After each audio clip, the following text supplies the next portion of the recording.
kosmetik maupun treatment kecantikan katanya semakin canggih. Namun cukup banyak selebriti yang memiliki bentuk hidung yang sama meski mereka oplas di rumah sakit berbeda.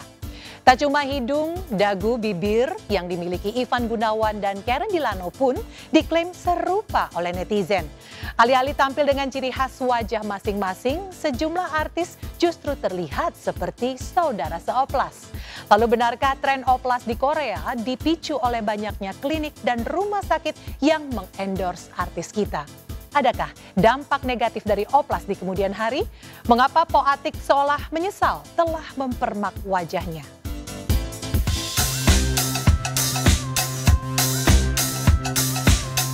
Operasi plastik di kalangan selebriti sudah menjadi perbincangan sejak dekade 80-an.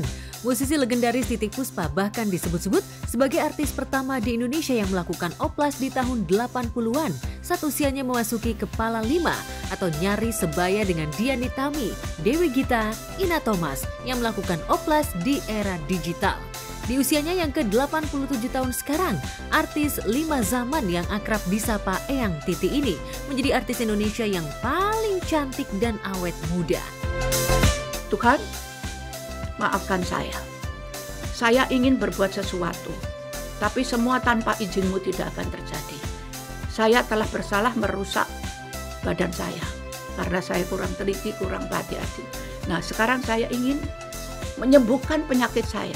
Itu hanya akan terjadi kalau itu atas kehendak-Mu dan atas persetujuan dan atas keajaiban-Mu. Until now, saya begini.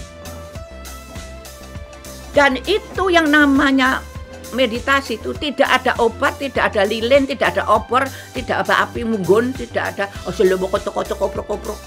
Pokoknya badan saya itu banyak cincong deh. Cuman ya saya cincong itu saya terima aja. Dia cincong, aku cincing. Ya, nanti kalau sekarang gitu masih olahraga? Ada. Jalan pagi? Bukan gitu, jalan, karena jalan saya ada sedikit kesulitan pada dengkul ya, lutut ya. Jadi aku olahraga yang biasa aja, yang bergerak, yang Dengan puasa dan yoga tradisional, Eyang Titi seolah merasa tak butuh facelift untuk mengencangkan kulit wajahnya. Diva pop Krisdayanti pun yang tahun ini genap berusia 49 tahun belum merasa perlu melakukan facelift karena wajahnya bisa kencang dengan perawatan dan terapi non-operasi. Nenek Amina dan Azura ini justru mengoptimalkan olahraga dan pola hidup sehat yang dijalaninya. 50, mau 50. Semakin cantik. Wah. Aduh. Ini ya, hati yang bahagia, terus bersyukur, itu jelas. Dan memaknai bahwa kita juga harus baik dengan lingkungan dan sekitar ini karena semesta juga pasti akan mendukung kita untuk melakukan hal-hal yang baik. Kedua adalah melakukan hal-hal positif, berpikir positif, bertindak positif supaya yang lain-lain akan mengikuti. Lalu yang ketiga sikap mental kita. Ketika kita punya sikap mental dan attitude yang baik, insya Allah semuanya akan berproses untuk mendukung kita menjadi arah baik dan akhirnya bahagia, positif. Keempat, olahraga, dan terus makan cukup dan lain-lain gitu. Khusus dong gitu ya, olahraga khusus, terus perawatan wajah dan lain-lain itu jelas khusus. Apalagi saya masih nyanyi. Kalau di politik kan memang udah kerjanya, tugasnya. Tapi bagaimana kita bisa berjalan beriringan bersama-sama, hatinya mesti tenang, hatinya mesti gembira, jangan gerusa-gerusuh, harus luas, harus peka gitu. Berbeda dengan KD, personel 3 diva lainnya, Titi DJ, terang-terangan mengaku butuh facelift agar wajahnya kencang seperti dulu. Titi menjadi salah satu dari sekian artis senior yang mengaku menolak tua. Saat penggemar masih menanti penampilannya, Titi merasa harus tampil sempurna, termasuk tampil cantik tanpa kerutan di sana-sini. Udah merasa perlu aja di umur 50 lebih ini kan, tahun ini saya 57 tahun. Jadi di umur 50 tahun tuh udah pengen punya keinginan gitu. Pada umur 50 tahun aku ingin melakukan anti-aging surgery. facelift, forehead lift, neck lift. Pertimbangannya karena ingin terlihat lebih segar, terlihat lebih muda gitu kan. Karena saya tidak pungkiri saya ingin terlihat muda gitu. Terus kalau nggak make upan kan pekerjaan saya kan mengharuskan saya bermake up. Beruntung bisa ditutupi oleh make up ya kan. Tapi kan saya orangnya yang tidak suka make up heavy atau make up tebal kalau sehari-hari, kalau nggak lagi kerja, kalau lagi nyanyi. Jadi ya pada saat tidak make upan itu terlihat tuh bahwa mukanya terlihat capek, lelah gitu karena ada kanker mata, ada kerutan yang timbul gitu. Jadi itu sih sesimpel itu, lebih kepada ingin happy. Jujur Titi mengaku mengikuti jejak Dewi Gita yang diam-diam lebih dulu melakukan facelift. Bahkan proses facelift istri Arman Maulana ini sempat luput dari perhatian awak media. Iya, agar masih terlihat awet muda dan kesannya menolak tua memang butuh perawatan yang luar biasa ya untuk perempuan. Tentunya menjaga kecantikan, merawat diri itu bukan untuk orang lain kalau buat saya, tapi buat suami juga untuk kebahagiaan diri sendiri, itu yang utama. Banyak kalau wajah yang pasti yang penting adalah cuci muka jangan telat, terus krem-krem yang luar biasa yang harganya ulala itu ya. Jangan sampai terlewatkan. Itu krem-krem aja dahsyat ya harganya ya, tapi memang ada harga, ada barang. Jangan beli krem-krem yang cuma janji-janji aja dan murah, tidak ya. Tidak, jangan ya, itu menjebak, nanti kulit malah rusak. Oh iya pasti, botox udah. Tapi kalau benang filler enggak. Botox lah. Enggak apa-apa kalau memang ada uangnya. Go ahead aja, tapi buat aku jangan merubah. Kalau bisa hanya anti-aging surgery, tapi kalau cosmetic surgery itu kan merubah. Tapi kalau anti-aging surgery itu untuk mempertahankan awet muda itu boleh. Kalau buat aku ya, buat aku halal aja anti-aging surgery ya, karena tidak merubah bentuk, tidak merubah muka dan pribadi atau signatur kita atau apa yang udah Allah kasih lah ya. Kalau buat aku sah-sah aja, tapi kalau udah merubah, kalau buat aku nggak mau gitu, tiba-tiba berubah muka, aku nggak mau. Aku udah forehead, jadi ini kan otomatis kan kalau udah tua kan ini turun ya semua orang. Aku kan udah 54, jadi ini turun, jadi aku ini diangkat gitu. Enggak, aku no filler, nggak mau karena itu jadi sampah di muka kita. Rogoh kocek hingga miliaran rupiah untuk oplas rela dilakukan Dewi Gita karena hasilnya sepadan. Berbeda dengan Titi DJ yang mengaku mendapatkan endorse sehingga dirinya tak perlu membayar biaya operasi secara penuh. Di usianya yang sudah 57 tahun, Titi bahkan masih dipercaya menjadi brand ambasador klinik kecantikan yang membiayai oplasnya. Hampir semuanya seneng banget, pokoknya puas dan tidak menyesal gitu. Karena memang tujuannya adalah untuk diri sendiri. Kita tidak mengejar orang untuk suka, kita tidak berharap, tidak memaksa orang untuk ayo dong suka dong, enggak. Banyak opini yang saya tahu beredar di luar sana, cuma itu hak orang juga ya. Cuman yang penting saya happy soal biaya. Saya memang tidak 100% endorse ya, tapi saya tetap ada bayar, tapi dengan special price gitu. Dan tapi kenapa saya tetap buka ini, karena saya ingin share kan, saya juga ingin memberikan edukasi bahwa kalau ingin melakukan operasi atau perawatan atau apapun itu yang berhubungan dengan kecantikan gitu ya, jangan asal-asalan gitu, jangan karena diiming-imingin harga murah, jadi murah di sini ya, tapi resikonya sangat besar sekali, bisa jadi penyakit baru gitu. Ya, Barbie Kumalasari termasuk artis yang gengsi menerima endorse untuk perawatan dan koreksi wajah.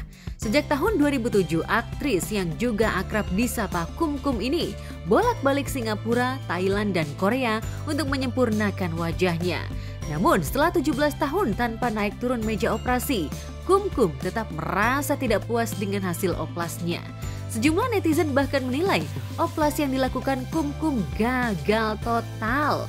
Alih-alih ingin secantik boneka Barbie hingga menamakan dirinya Barbie Kumalasari. Wajah artis yang dijuluki Ratu Halu ini sempat terlihat aneh bagi sebagian netizen. Kum seperti menjadi kelinci percobaan bagi sebuah oplas yang gagal. Ya kalau aku kan sekarang gini, kalau saat ini kan mereka baru lagi happeningnya. Kalau aku kan udah lewat, dulu kan aku yang penggelagas ibaratnya oplas gitu kan. Karena kan dulu artis kalau operasi malu-malu.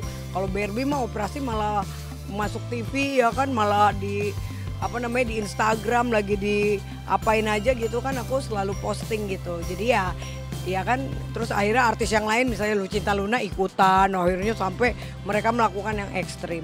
Kalau aku mah demi sebuah berita nggak harus sampai yang ekstrim ya. Jadi aku seperlunya lah, ibaratnya kita di posisi yang tepat gitu loh, jangan sampai kita terlalu over. Aku waktu operasi plastik itu bagian hidung aku ini sekarang memang bentuknya agak sedikit besar karena waktu itu aku bikin runcing. Ketika runcing itu aku sampai 3 kali operasi, jadi setiap 3 tahun itu karena kulit aku wajahnya putih banget gitu ya, jadi gampang tipis ujungnya sehingga implannya bisa keluar. Jadi akhirnya dibuat dokter menggunakan tulang telinga itu tulang rawan telinga di bagian depannya, sehingga memang bentuknya itu tidak bisa seperti implan. Jadi tapi dia natural gitu, tidak runcing. Cuman dia lebih tahan lama, jadi mungkin aku harus operasi bisa 8 tahun 10 tahun ke depan. Jadi nggak kayak kalau runcing 3 tahun 4 tahun kan operasi lagi, capek banget gitu. Saya lihat seliweran di sosmed, kadang-kadang ada yang masuk ke saya hidungnya mancung banget.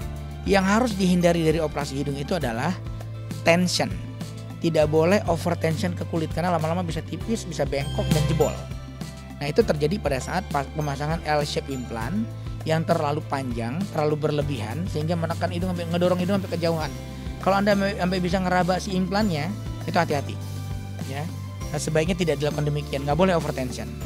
Terus yang kedua, L-shape implant itu sebaiknya tidak dikerjakan pada hidung yang pendek. Kadang-kadang pasien datang hidungnya begini nih, hidung pendek ya, pendek banget terus pengen didorong setinggi nggak bisa. Kulitnya nggak akan kuat, kulit ini nggak kuat ya. Jadi nah itu hati-hati, itu yang sering bikin bolong, bikin jebol gitu. Belakangan hasil permakan berulang-ulang membuat wajah Kum sudah nampak estetis. Namun banyak netizen yang menilai wajah Kum tidak serasi dengan suaranya yang cenderung ngebas dan terkesan maskulin. Selain hidung, kemarin itu aku baru liposuction perut, itu di tahun lalu di bulan Oktober. Kalau kalian lihat mungkin perut aku udah ya kecil ya, itu 125 juta. Kemarin liposuction perut itu disedot lemaknya 4 liter lemaknya, kayak jus gitu kan, lumayan juga tapi sakit. 1,5 bulan harus pakai korset, menderita gitu kan, gila. Iya kalau sebulan aja kan pasti udah 200-300 juta untuk perawatan, karena perawatan saat ini kan tergantung klinik sih ya. Kalau aku kan emang kliniknya yang bagus-bagus gitu, jadi emang sekali datang 60 juta, 80 juta gitu, itu seminggu sekali. Oh udah miliaran ya, aku itu udah artis yang perawatannya di atas 8 miliar. Itu tuh sudah diakui oleh media gitu. Makanya kalau kalian lihat Instagram aku tuh artis 4 miliar gitu kan, itu profilnya aku, karena itu di tahun 2018 udah dinobatin gitu. Jadi emang bukan karena mulut aja, tapi memang sudah banyak untuk produk kecantikan, terus untuk perawatan tuh anak-anak media semuanya di berita juga memang sudah diakui gitu. Wajah yang lain sih nggak ada, kalau bibir juga masih natural, masih bibir yang lama. Dulu pernah di bagian mata, dulu aku kelopak mataku kan kecil, ini udah dioperasi. Itu juga keren sih, dokterku profesor juga, dia dari Jepang ya, jadi dia operasi mataku nggak kelihatan, dia bentuk lipetan mata. Itu itu natural banget gitu. Jadi dan tetap juga mataku kecil. Kalau sekarang kan orang bikin lipetan mata itu terlalu kelihatan bentuk operasinya, kelepitnya gitu. Kalau dia enggak. Tak cuma Kumkum, komedian Po Atik pun sempat menjadi salah satu artis yang wajahnya rusak pasca bertahun-tahun menjalani suntik silikon di bagian hidung, dagu, dan bawah matanya. Po Atik yang melakukan permak wajah di awal 2000-an mengaku menyesal seumur hidup lantaran pernah mencoba mengubah wajah yang diberikan Tuhan. Butuh 21 kali operasi untuk menghilangkan dampak pengangkatan silikon di wajahnya. Kecantikan yang didambakan Po Atik dulu kini harus dibayar dengan rasa sakit yang bisa kambuh kapan saja.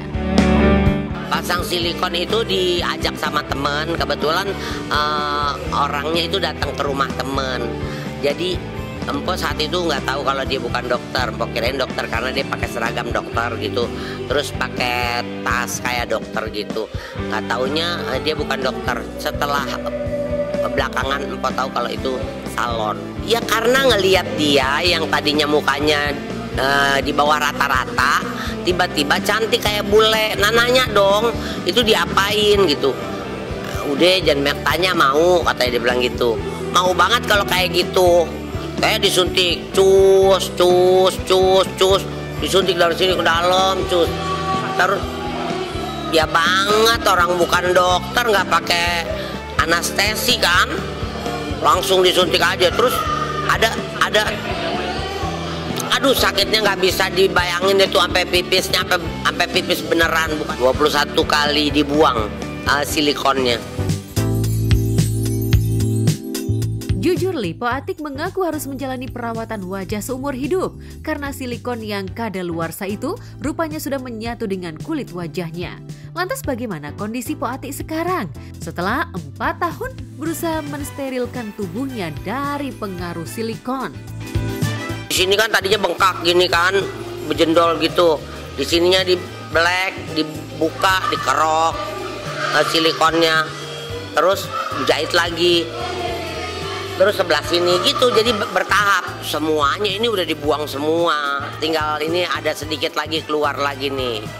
Ini ada keluar sedikit nih itu. Buat teman-teman semuanya, memang cantik itu tidak ada habisnya. Dunia estetik itu benar-benar, apalagi kalau kalian punya uang itu pasti pengen banget tampil cantik, tampil ganteng, apapun itu demi penampilan pasti dibela-belain kan. Tapi kalau tips dari Barbie adalah tetap cintai diri kalian, bikinlah diri kalian cantik dan natural. Jangan yang berlebihan, bibirnya dijeber-jeberin, filler-filler ya kan, hidung diruncing-runcingin kayak Pinocchio, karena tetap aja apapun itu kita hidup di Asia.